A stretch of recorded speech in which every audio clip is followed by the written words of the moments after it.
of the most famous festivals that Indians celebrate is called the Diwali, also known as the Festival of Lights. This celebration is not only celebrated by Indians, but also by many Canadians. Both nations celebrate it by showcasing traditional Indian foods and assorted sweets. They also dress up in colorful silk, do hennas, and hang lights or lanterns in their houses to symbolize how good overpowers the evil. Many other activities, such as the Heritage Festival, help them show and promote their culture even more to others through presentations of various dances, music, and foods. Does your family constantly attend special events where your culture is celebrated? Yeah, like if there are any events like that, especially if they say Indian events, then yeah, my dad gets really riled up and we all go watch and stuff. Because in India, you always have these shows going around and we watch them. And here, there's no chance. So the first chance that we get, we might as well watch it. And do you participate in the heritage festivals? Yes, definitely. And for the food especially. Indians came from a very diverse religious background who strongly practice their faith and spirituality in many cases. They consider religion as a way of life. In Canada, there are many religious minority groups that still celebrate and continue to preserve their religion. Hinduism is the most celebrated religion by the Indo-Canadians here in Canada. It's followed by Islam, Christianity, and Buddhism. The smaller religious nations include Sikhism, Ayavachi, and Judaism. Punjabi is the most common language spoken by new Indian immigrants, as well as Tamil, Urdu, and Hindi. Did you speak English before you moved to Canada? Yes, I did go to an English-speaking school, so...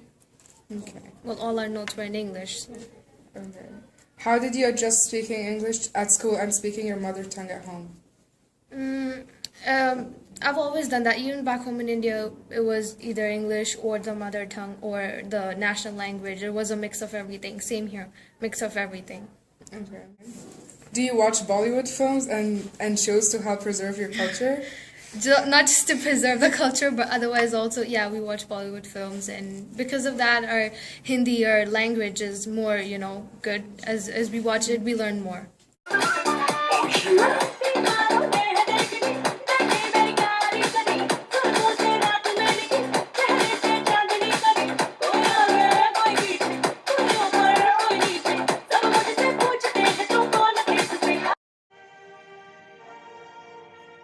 About 30,000 Indian immigrants become permanent residents each year, and Canada remains to attract tourists, students, and contract workers from India.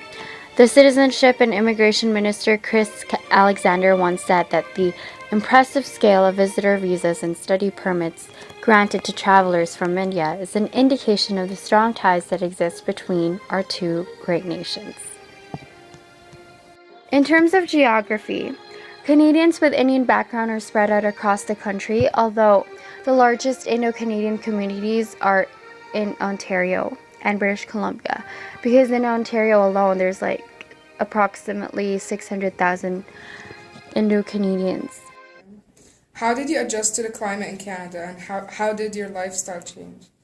Yes, it is very cold here, and when we first came, it was like, what is this? Why do people live here? And who even thought about this? Why would you even come here and decide that we should make a life here? But yeah, okay, it's cold, but there's the snow and everything, and it's good. Like, now that we are here, we get to know that you have to wear too many clothes, and you have to cover yourself.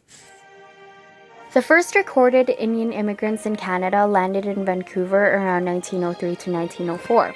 They were known as the Sikh men, Sikh, which is a religion from Punjab regions known as Sikhism, and they found work mainly in forestry and agriculture. However, the Canadian government imposed some kind of immigration ban amongst Asian immigrants, which prevented an immediate increase in their population. Like, for instance, Canada enforced a law where Indian immigrants must bring $200 in cash once they land, while European immigrants are only required $25. In addition, they were deprived of their fundamental rights like taking part in the government and even the right to vote. So, not up until 1967 did Canada make an effort to change the system, in which immigrants were evaluated based on their skills instead of their cultural background.